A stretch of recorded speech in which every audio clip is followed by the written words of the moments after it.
La Grande Table Critique, c'est chaque vendredi un temps donné au débat en compagnie de critiques de la presse. Et d'ailleurs, on se dispute autour de l'actualité culturelle aujourd'hui, littérature et musique.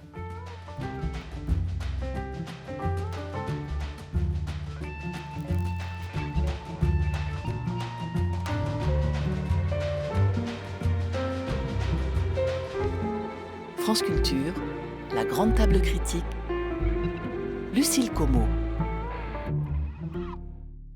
Aujourd'hui, sous les feux de la critique, des vieux, des cancers, des traumas, mais promis, ça va être gai quand même. Après le journal à 12h55, nous parlerons de musique avec au programme Quiet Place, opéra de Leonard Bernstein, mise en scène à l'Opéra de Paris, et puis un disque consacré aux symphonies de la compositrice américaine Florence Price.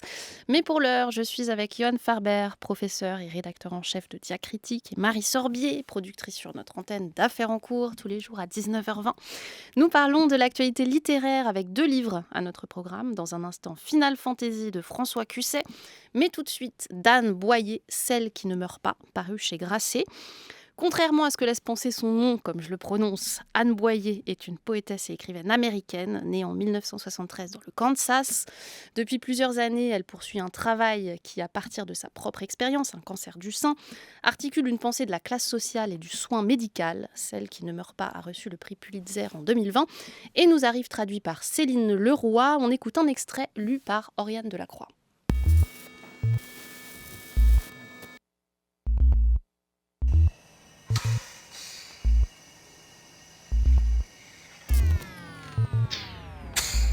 Quand le technicien quitte la salle, je tourne la tête vers l'écran pour interpréter les moindres néoplasmes, réseaux de nerfs, toutes ces petites notes de bas de page où ma pathologie et ou mon avenir compromis pourrait être écrit. La première tumeur que j'ai vue de ma vie était une tache sombre et ronde sur cet écran d'où jaillissait un long doigt au contour irrégulier. Je l'ai prise en photo depuis la table d'examen avec un iPhone. La tumeur était à moi.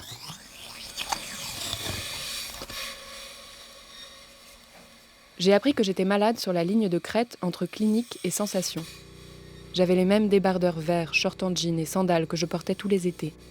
Après quoi, sentiment de surprise, puis rhétorique professionnelle macabre et persuasive qui se diffuse dans le système de climatisation, puis cette femme sérieuse en tailleur gris qui insiste beaucoup sur une fin tragique, puis panique personnelle, raffinement clinique, conversation étonnée sur JitChat avec mes amis.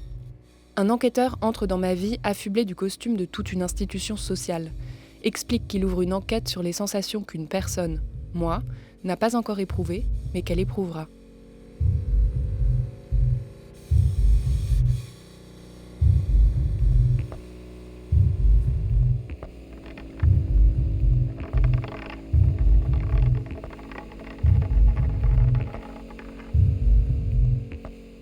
Celle qui ne meurt pas, d'Anne Boyer, est sous-titrée Douleur, vulnérabilité, mortalité, médecine, art, temps, données, éreintement, cancer et soins.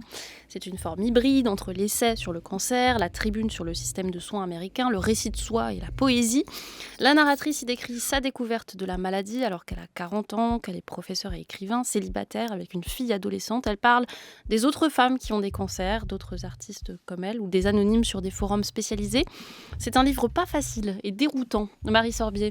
Ah oui, pas facile. Et puis alors, il faut pas être hypocondriaque parce que, alors, moi, j'ai pas de tendance à l'hypocondrie, mais quand même, c'est un des rares livres qui m'a provoqué autant cet effet-là. Peut-être, c'est de sa grande force d'ailleurs. C'est-à-dire quelque chose de l'alerte. En fait, oui, il touche tellement, il tape tellement fort que même si c'est pas votre préoccupation quotidienne, le cancer du sein, eh bien, ça le devient. Alors évidemment, j'ai une petite identification puisque j'approche aussi les 40 ans et que d'un coup, évidemment, ce que vit cette femme rejaillit dans une vie personnelle et on se dit que, voilà, elle aussi, du jour au lendemain, tout allait bien et puis après, plus rien ne va bien et elle vit un enfer. La description, vous l'avez dit, c'est moi je le qualifierais entre le journal et l'essai. Il y a aussi ce côté journal où elle décrit, alors pas au quotidien, mais quasiment ce qui va lui arriver, la découverte de la tumeur, tout le protocole médical qui est peut-être la partie la pire, cette partie de chimiothérapie où elle raconte ce qu'on lui met quand même dans le sang et ce qui passe. Elle adjoint à ça d'ailleurs toute une réflexion écologique que j'avais jamais moi liée à ces produits de chimiothérapie que l'on rejette par les urines et qui sont des poisons. Et donc elle se dit que en se soignant, elle est en train de saloper la planète. Elle a des réflexions comme ça un peu sur tout le livre qui sont assez passionnantes. Mais elle a aussi cette écriture, alors j'allais la qualifier de très américaine, c'est-à-dire que c'est des chapitres très courts, ils font 2 pages et demie, 3 pages. Donc on est dans une accélération permanente. Moi je me souviens, j'avais mon cœur qui battait à chaque chapitre parce qu'elle balance des bombes toutes les 3 pages. Et elle a une écriture qui est pleine de paradoxes. Et c'est ces paradoxes qui m'ont semblé intéressants. Je peux vous en citer quelques-uns. Par exemple, c'est une écriture qui est à la fois très précise, ample même dans sa phrase, et pourtant très ramassée. Il y a ce côté très concret et très serré. Elle, c'est une écriture qui est aussi très référencée littérairement. Elle, vous l'avez dit, elle convoque toutes les femmes autrices qu'elle aime et qui ont elles aussi subi un cancer du sein ou d'autres maladies. Mais c'était aussi une écriture très froide, comme peut l'être le corps médical et puis tous les soins qu'on va lui administrer. Elle est à la fois dans l'intimité, elle raconte sans retenue ses états d'âme et les conséquences sur sa vie professionnelle et personnelle qui sont quand même assez terribles. Et en même temps, elle parle de façon plus méta de la société, de comment notre société vit avec ce cancer et notamment de la fascination. Moi, c'est ça qui m'a particulièrement plu, de gens pour, par exemple, les cancéreuses. Elle raconte que sur ces forums, elle rencontre des gens qui sont totalement fascinés par elle malade, par son corps malade, par le devenir malade. Et tout ça, c'est des choses qu'on avait quand même rarement lues, je trouve, sur ce sujet. Johan Ferber.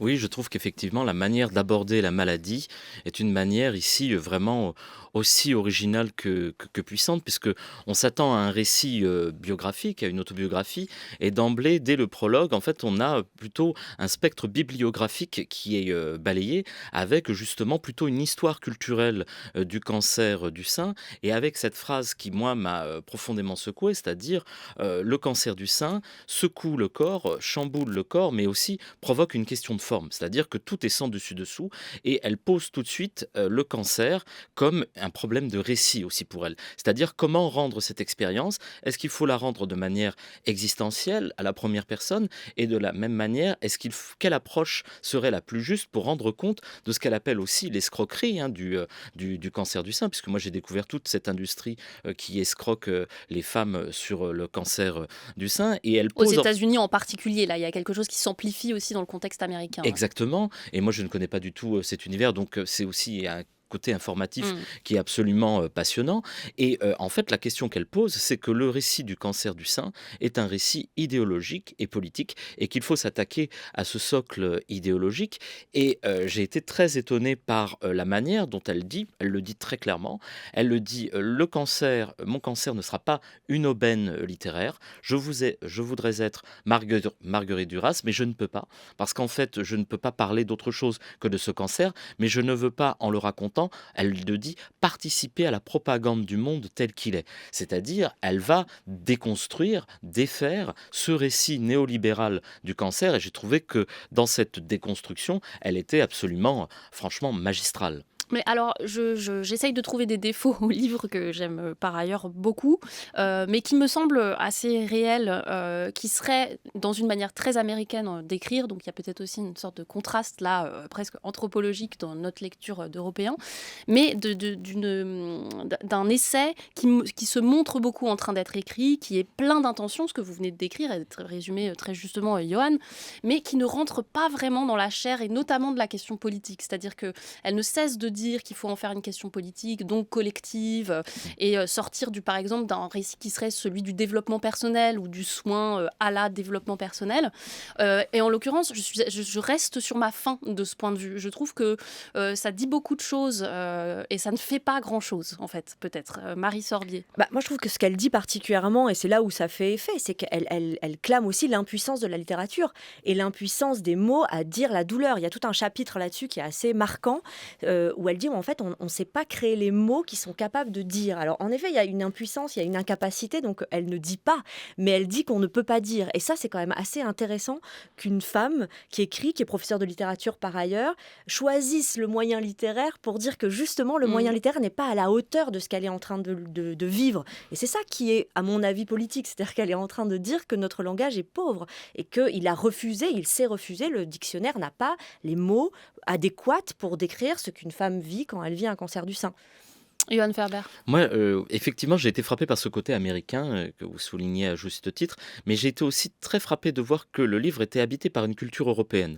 Elle cite beaucoup, effectivement, les penseurs de la French Theory, notamment Foucault, et moi j'ai trouvé que le livre s'articulait autour vraiment de ce que Deleuze avait appelé en 93 critique et clinique, c'est-à-dire que une large part du livre s'attache à la critique du système hospitalier et ensuite elle s'attache à la critique clinique en fait, elle s'intéresse en fait à la manière dont on peut soigner le langage, voir de quelle façon on peut rendre ce qui n'est pas pour elle de l'ordre de la douleur. C'est-à-dire qu'elle, elle ne veut absolument pas montrer cette douleur, elle veut, au contraire, elle dit je n'ai pas de larmes, il y a une colère dans le livre, une colère forte qui essaie de s'exprimer. Et là, je trouve cette expression admirable. Elle dit qu'il faut sortir de sa tombe pour descendre dans la rue. Et je trouve que effectivement, elle bute parfois sur les apories du langage, mais je trouve que le geste qu'elle déploie est un geste où vraiment elle questionne ce qu'elle appelle la structure entrepreneuriale du monde. Elle montre aussi comment les femmes racisées meurent, comment leur cancer n'est pas pris en charge. Et je trouve que au-delà de l'analyse aux accents marxistes, puisqu'elle cite Marx une fois au moins, au-delà de cette analyse marxiste, perce quelque chose qui est de l'ordre, effectivement, comme elle le dit en conclusion, de cette saisie de la force de la littérature hors de la littérature. Je crois qu'elle est un petit peu démunie face à une volonté de transmettre une expérience et le mur que constitue finalement notre culture. Voilà. Il y a eu un très beau passage, mon passage préféré, c'est quand elle parle des perruques des femmes cancéreuses. Et elle dit pourquoi je ne porterais pas une perruque. Et au lieu d'avoir un passage pathétique qu'elle refuse absolument, elle dit ah bah oui, les drag queens que j'aime ont des perruques et Jean-Jacques Rousseau, mon auteur préféré, a lui aussi une perruque. Et je trouve que là, on a à la fois toute la puissance intellectuelle du livre et toute sa force sensible. Mais vous disiez démunie, et en même temps, elle est dans une telle sûreté de son geste littéraire, parce que c'est un livre que je trouve, moi, très cloisonné, c'est peut-être aussi ça qui me rebute, qu'il y a peut-être dans sa manière, en tout cas, de revendiquer la critique politique, de, en fait, en rabattre, et c'est très américain, sur la morale. Moi, il y a quelque chose qui me gêne de ce point de vue-là, c'est-à-dire que dans son rejet des autres formes, je sens quelque chose de plus moralisateur que de politiquement efficace. Je ne sais pas si c'est très clair. Marie Sorbier. Moi, j'ai pas senti de morale parce que j'étais vraiment un peu sous le choc. Alors, je sais pas si c'est l'effet claque qui fait que, que la morale a été pour moi adoucie, ou en tout cas que je l'ai pas senti. Je l'ai lu très vite, par exemple, ce livre, parce que je sais pas si j'avais besoin de le finir vite, mais il y avait une urgence, et en effet une alerte, c'est le mot que vous avez employé, c'est assez juste, à finir tout ça. Donc, j'ai pas senti la morale, mais par contre, je rejoins Johan sur, par exemple, j'ai appris plein de choses sur ce monde du cancer. Alors, notamment aux États-Unis, on a quand même un système de santé bien différent, et là, on le lit avec effroi, enfin, ce qu'elle doit vivre, cette femme, où elle, elle doit travailler alors qu'elle est en chimiothérapie, elle est épuisée, éreintée, c'est le mot qu'elle emploie.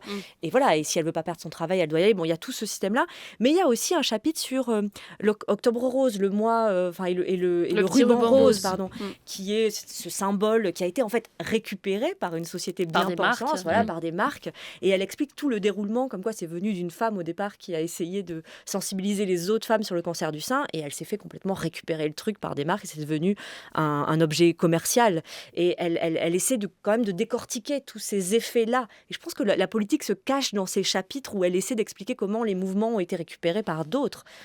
Johan Farber. Oui, moi, plutôt que de morale, je parlerai aussi, à côté de la colère, du désarroi. Il y a un très très grand désarroi d'Anne Boyer, parce qu'elle voit elle s'aperçoit en fait que toute cette culture finalement ne lui permet pas de rendre compte de ce qu'elle vit, et elle le dit, elle refuse en fait de souscrire à toute cette logique d'un récit qui la conduirait à dire des choses qui seraient de l'ordre de la fiction. C'est-à-dire qu'elle dit que la narrativisation, pour employer ce mot un peu barbare, du récit de la maladie est un récit assez normé, qu'on va, vous le disiez tout à l'heure, vers le développement personnel, mais elle, ce qu'elle cherche, c'est vraiment quelque chose de l'ordre de l'insurrection des malades. Il y a quelque chose qui va vers ça.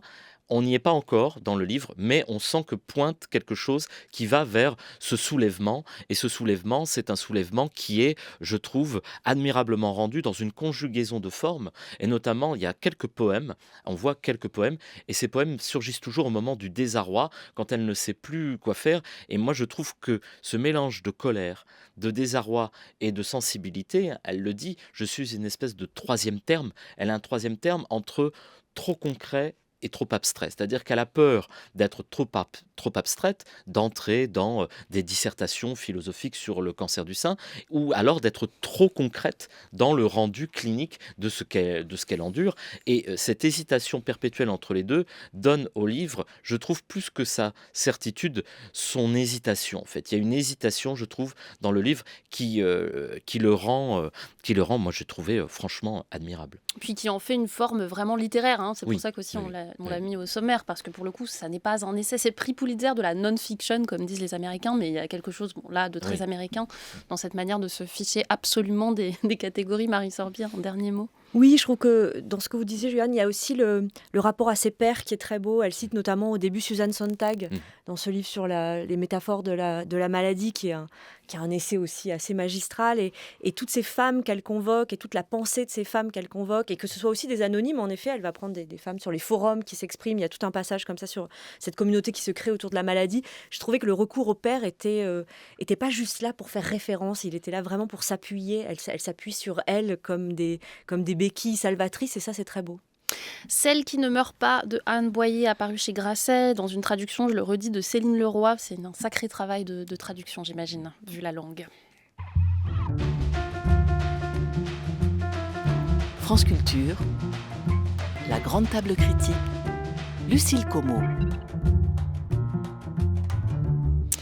Et on poursuit avec Final Fantasy, un roman de François Cusset paru chez POL. Né en 1969, François Cusset est un spécialiste de la pensée américaine. Il signe à la fois des textes critiques, des essais politiques et des fictions.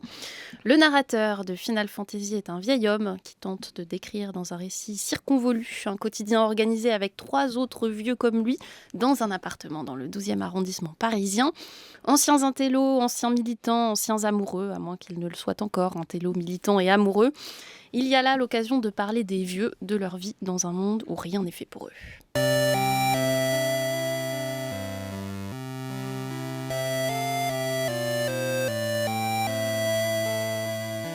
Enfin voilà, on en est là. On fait les beaux tous les 4, mais on n'emmène pas large. On vit avec nos morts, on mâchouille des chimères, des troubles à demi évanouis. On laisse nous bercer, nous envelopper de regrets, des dépits amoureux qui ne passent pas ni ne se partagent vraiment. On connaît l'absent de l'autre, on l'a évoqué 100 fois, on en parle souvent puisque c'est en parler qui nous tient lieu de vie. Mais le savoir, en discuter, est d'un faible secours. Et se tenir la main ne change rien à l'exil, définitif. L'amertume subsiste, la pointe d'une vexation qu'on s'en voudrait d'étaler au grand jour. La calme angoisse d'un choix dont on n'est plus si sûr qu'il en était un et qu'il est trop tard pour défaire. Et ne dissiperont cette douleur sourde, immémoriale, on ne le sait que trop, ni nos manifs héroïques, ni la passation de relais aux jeunes indociles, ni les jeux ou les rigolades qui soudain rassemblent le quatuor, ni les dîners de gourmets ou les fêtes de famille, ni même les mines qu'on se met encore parfois, par bravade, pour cracher à la chienne nos haleines avinées et faire un bras d'honneur au destin des vieillards. Rien de ce qui nous arrive ne peut encore changer quoi que ce soit.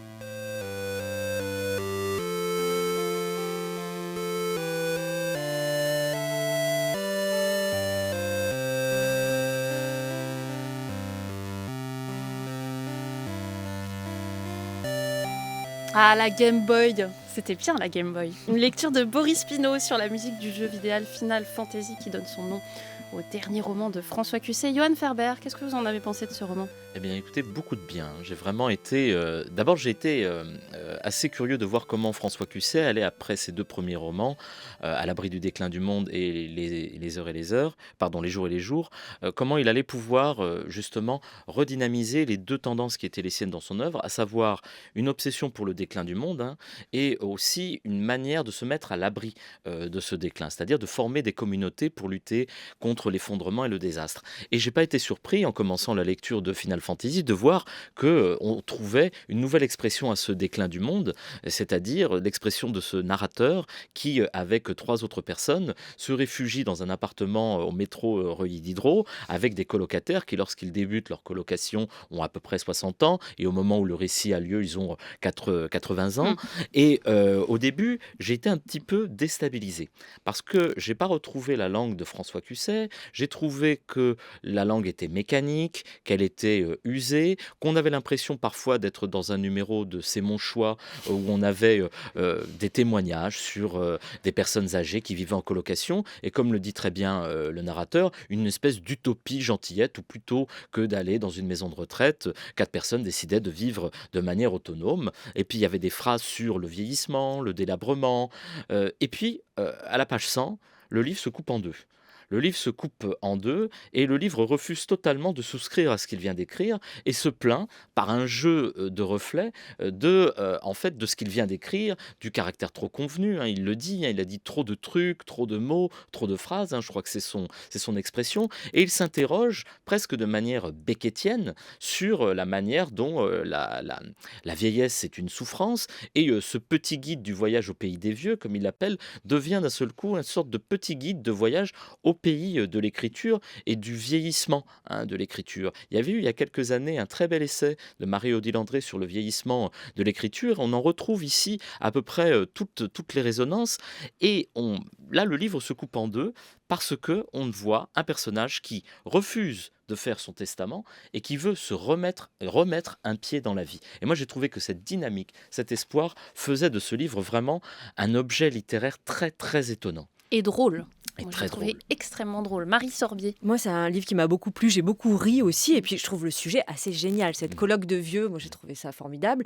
Je pense qu'on va y venir, d'ailleurs. J'ai l'impression que c'est assez Marie, elle y vient prémonitoire. au cancer du sein et à la colloque de Voilà, vieux. je me suis sentie très impliquée dans ce programme, Lucille. Je vois. Mais non, je trouve que c'est une idée magnifique. Pour moi, c'est un vrai roman sur la résistance. Alors, la résistance sur tous les plans. C'est-à-dire que ces vieux qui se mettent ensemble, dans ces 2 hommes, 2 femmes, bah, ils choisissent de ne pas aller en EHPAD. Ils ne veulent pas aller dans les mouroirs. Et alors, ils se disent, bah, pour pas s'y retrouver, pour pas que leurs enfants et petits-enfants les y mettent, à 60 ans, ils décident d'être eux ensemble. Et puis peut-être qu'ils vivront mieux leurs dernières années de vie. Mais en tout cas, ils seront ensemble et pas dans ces instituts qui sentent la mort. Je trouve ça très beau comme idée. Et puis, il y a de la résistance de partout. Ils descendent dans la rue à un moment donné pour essayer de participer à des manifs. C'est extrêmement drôle ce passage. C'est C'est un des magnifique. coups de maître. Donc en fait, il y a une manifestation dans le quartier. Il faut dire qu'on est en légère anticipation. C'est-à-dire qu'on est dans 20 ans peut-être ou dans 10-20 ans. Donc il y a plus de manifestations et apparemment encore de la violence policière. Et il y a une espèce de hors-champ qui est une manifestation dans le 12e arrondissement. Et ils sont là, ils vont pas trop descendre, ils savent pas trop. Ils accueillent des manifestants chez eux. Ce passage est vraiment formidable. Il est magnifique. Et puis la résistance, souvent, c'est juste d'être debout là, dans la rue, parce qu'ils peuvent pas faire grand-chose de plus. Mais elle est très belle, cette résistance-là. Et il y a en fait un appel à la vie qui est assez jouissif de tous ces vieux-là, même si, et c'est là où François Cusset est assez fort, il n'y a pas de complaisance. C'est-à-dire que le corps qui vieillit, quand même, on l'a bien. Hein. Il y a des phrases incroyables, des développements où il décrit ces corps vieillissants de chacun d'entre eux. Alors, ils n'ont pas tous les mêmes problèmes, mais ils ont quand même tous des petits problèmes. Et c'est assez tragique de voir la déchéance des corps, de l'esprit, la mémoire qui part, les douleurs qui montent, l'envie en même temps de voir toute cette famille qui ils se réunissent une fois par mois, leurs enfants et leurs petits-enfants en même temps, parce que sinon c'est un peu trop le bazar. Et en même temps, plus le temps passe et plus ça devient difficile de les accueillir parce que ça les envahit. Donc il y a toute cette vie qui s'en va et la résistance à la vie que j'ai trouvée assez formidable. Et ça va pas sans cynisme, c'est-à-dire que cette résistance, elle est toujours sous le coup du doute et du cynisme possible, sans jamais complètement basculer non plus dans la cruauté, Johan Ferber. Oui, moi j'ai pas trouvé effectivement que ce cynisme basculait dans la cruauté. Je trouve que vraiment le livre il est tourné vers des forces de vie. Et moi j'avais un peu peur au milieu du livre, au moment où il devient un peu beckettien, il va du côté de Robert Pinget, de la rumination, que comme il dit, il y a un titre formidable, un titre de chapitre, Belle du Seigneur, que cette Belle du Seigneur devienne finalement un exercice un petit peu littéraire, on fait référence au nouveau roman. Et au lieu de faire ça, le livre cherche vraiment, à partir des manifestations et de l'implication de ce groupe de colocataires dans la manifestation, à trouver une force de vie, un nouveau contact avec le sensible. Et là, je retrouvais ce qui, pour moi, fait la force de François Cusset, c'est-à-dire, c'est aussi une réflexion sur l'histoire de la littérature. On a plusieurs étapes. On a la première étape qu'on a décrite tout à l'heure de, finalement, un rendu assez convenu de cette vie de colocation, puis le détour par des lamentations un petit peu beckettiennes, et puis, comme il il le dit lui-même, il faut se débrouiller au milieu de ces débris de littérature, essayer de voir, comme il le dit encore, si on ne peut pas écrire dans les marges des pages noires et déchirer ces pages noires pour essayer de trouver un nouvel élan vital. Et ce que j'ai particulièrement apprécié, notamment dans les dernières pages, c'est ce refus, comme chez Anne Boyer d'ailleurs, il y a un grand parallèle entre les deux livres, ce refus de la douleur, ce refus de céder à une écriture doloris pour justement essayer d'inventer une écriture qui, même lorsque l'on s'effondre, essaie de rester contemporaine du monde dans lequel on vit, ou plutôt comme eux à la fin survivent. Marie Sorbier. Oui, la petite dystopie dont vous parliez, c'est-à-dire qu'eux, ils se sont mis en colocation en 2020, ils avaient alors 60 ans, on est 20 ans plus tard, lui permet aussi de parler de notre époque avec ce léger décalage. Alors, on n'est pas dans un roman de science-fiction, mais voilà, il peut nous parler, par exemple, il y a certaines pages sur le confinement où ils se rappellent qu'ils étaient tous les quatre, vous vous rappelez ce confinement il y a 20 ans, en fait, c'était un temps merveilleux pour eux parce qu'ils avaient l'impression que le reste du monde était à leur rythme et qu'ils faisaient à ce moment-là plus partie du monde. J'ai bien aimé ces décalages que j'ai trouvé assez fins et qui lui permet, là aussi, de décrire une société qui va de mal en pis, puisque en effet 20 ans plus tard les mêmes mots produisent les mêmes problématiques. C'est assez bien ficelé et intéressant à voir. Et la deuxième chose aussi que j'ai trouvé fine dans son écriture, c'est que il aurait pu s'arrêter à je décris des vieux de 80 ans qui sont en train de mourir. Alors, ils sont tendres, ils sont marrants, mais ce qui est quand déjà même en des vieux de soi une 80 vraie ans. initiative littéraire, parce qu'il Ce faut qui quand est même un le dire, sujet. c'est pas des sujets de littérature dans le roman contemporain. Mais ça aurait pu être un peu facile. Là où je le trouve assez fort, c'est que comme il va décrire ces personnages et les incarner, ils ont chacun une vie. D'ailleurs, la première partie du roman, c'est ça. On passe sur les 4 personnes en disant d'où ils viennent, ce qu'ils ont fait, qui sont-ils. Mais il les incarne suffisamment bien pour qu'on puisse s'attacher au-delà du fait qu'ils aient 80 ans. En fait, ils ont une vraie existence dans ce roman, les 4 personnages. Et même, ils ont une vie d'hommes et de femmes. On ne va pas peut-être divulgacher la fin, mais il se passe des choses entre eux. Et j'ai trouvé ça, intelligent, narrativement, de la part de François Cusset, d'intégrer ces hommes et ces femmes au-delà de leur âge. Final Fantasy de François Cusset est sorti chez POL. Merci beaucoup, Johan Ferber. Merci, Marie Sorbier. Vous nous dites peut-être quelques mots de votre affaire en cours du soir. Mais oui, ce soir, nous allons parler de Fran Lebowitz, cette autrice et chroniqueuse new-yorkaise qui est de passage à Paris. D'accord, très bien. Ce sera donc à 19h20. C'est dans Affaires culturelles.